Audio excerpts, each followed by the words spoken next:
Hello everyone, this is Kelly Beard of KarmicTools.com, and this is your weekly forecast for April 26th through May 2nd of 2020. This week we only have 3 activations, but they are important ones.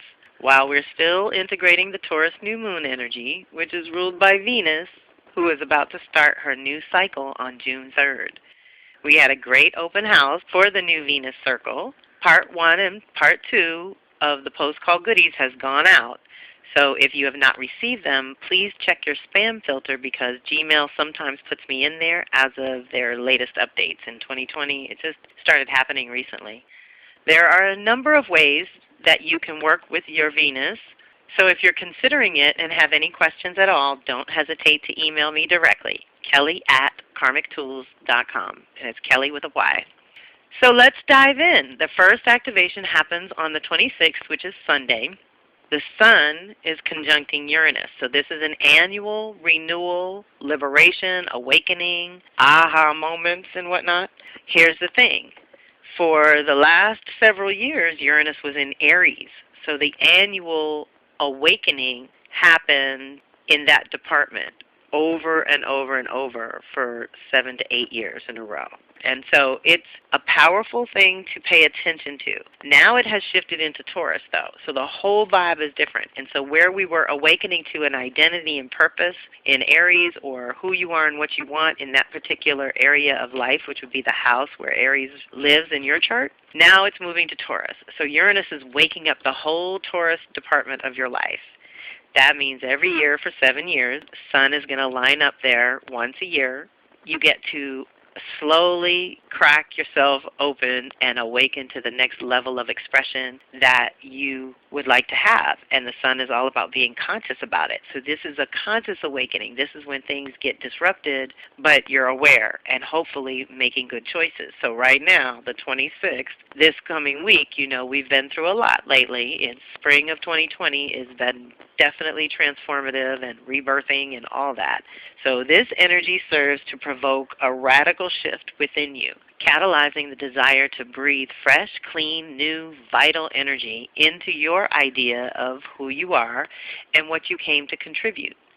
It may not be comfortable, but it is necessary, and even more so for those of you who are rigid in your habits and thinking, or those of you who depend on others to validate who you are and what you contribute. So deep breath. We have to find the inner strength, and that was the whole point of the alignments through Aries to me. We all got this awakening to what we were truly responsible for, but also what we truly wanted. And now as it shifts into Taurus, it's what do we really value and what are we building? In this case, Sun is our character. It's our individual character that is evolving, and Uranus keeps waking that up to new levels of consciousness. Sometimes a little disruption serves to get you focused on what is really important to you. And at this time, change is in the air. It is far better to use the intensity of the collective change to shift on personal levels rather than try to go it alone, or worse, play the martyr or victim. It's time for your most unique self to contribute the peace only you can. Deep breath. This activation may bring the sudden clarity you need and a refreshed attitude toward life. We could all use one, which can help tremendously as you fortify the connection to what makes you feel truly free and independent. It's another big core value for Uranus and the Sun. If you resist the shift, you will manifest other disruptions that are far less productive and much more frustrating and significantly more costly. So let's pay attention. Is it worth it? Is the Taurus mantra. Is it worth it? We have to ask that about everything, about our relationships, our finances, commitments, everything that we want to build, create, manifest, magnetize, whatever you want to call it.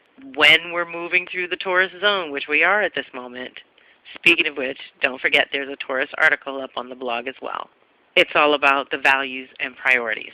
So asking, is it worth it? Is the investment worth it for the return that you're going to get? And we're just being a little bit more careful about it now. You know, where Aries wants to try everything at least once, Taurus is like, no, let's see what we can invest in that can support us more long term.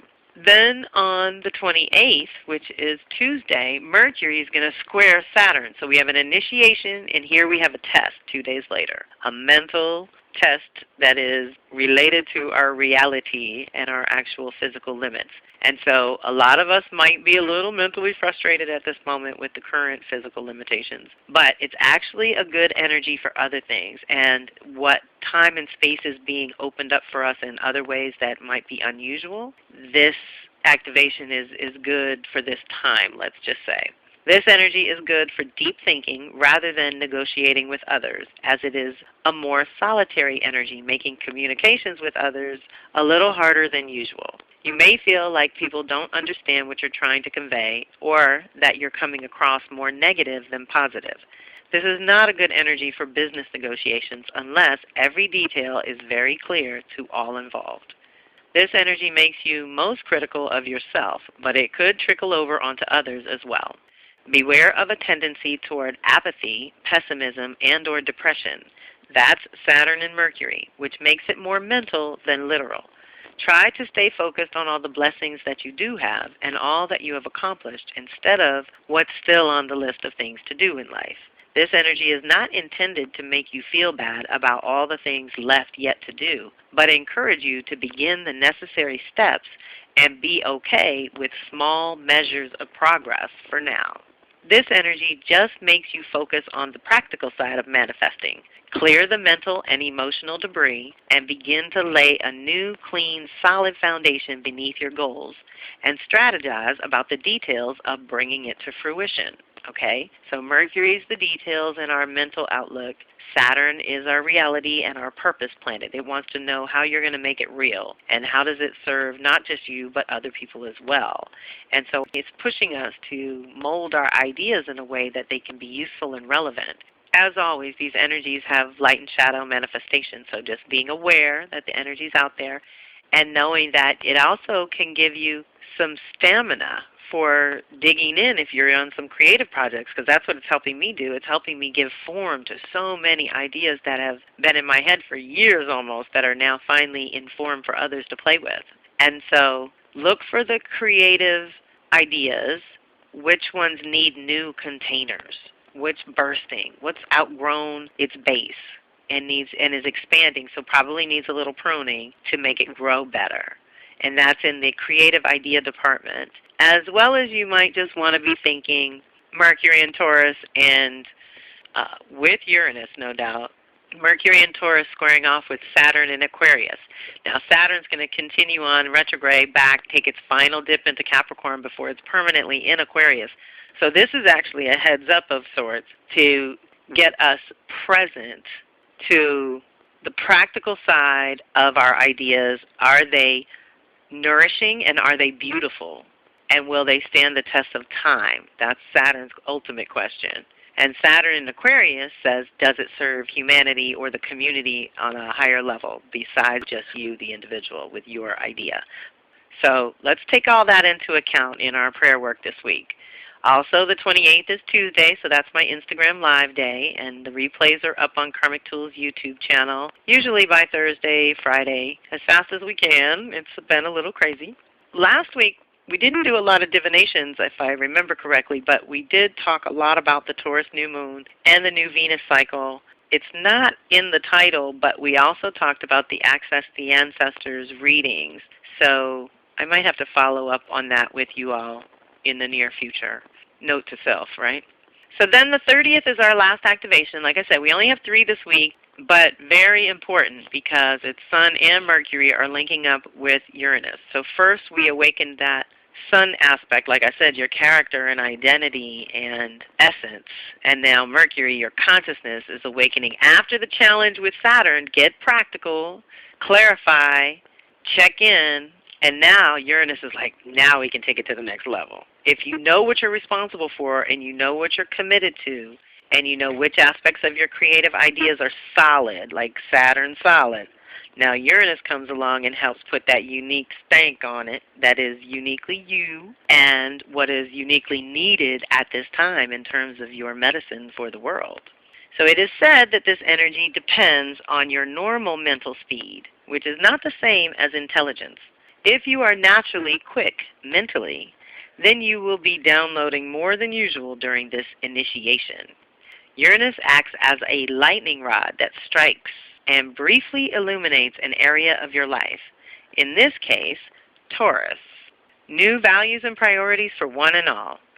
Aha moments will lead to more beauty and stability, but only to the degree that you cultivate them yourself.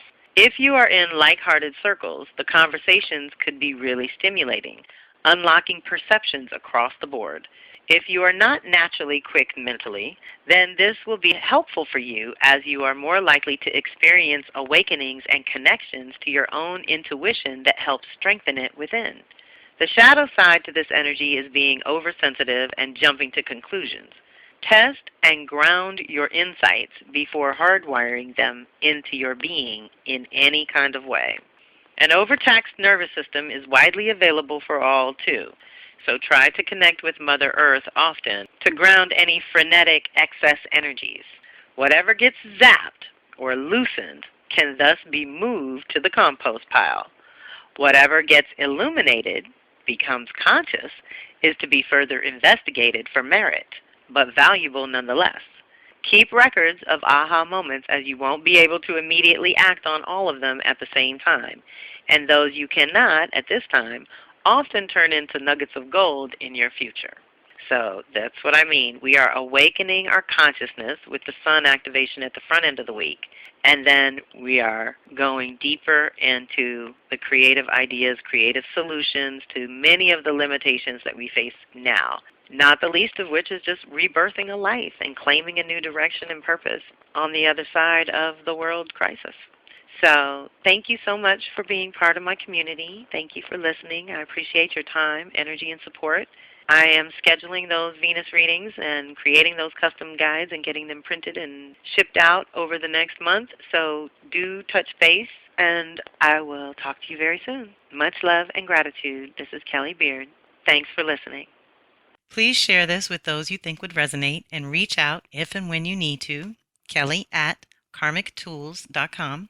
The goal of my weekly forecast is to alert you to the energies and activations that we're all experiencing and the possibilities for conscious co-creation as an individual. Awareness of the energies is the first key, but I invite you to take it to the next level by checking out my readings, telecircles, and subscriptions, which are all geared toward individual support that helps you understand your own unique blueprint. My specialty is cycles and patterns, and I love helping people figure out their own within the context of the social and collective rhythm.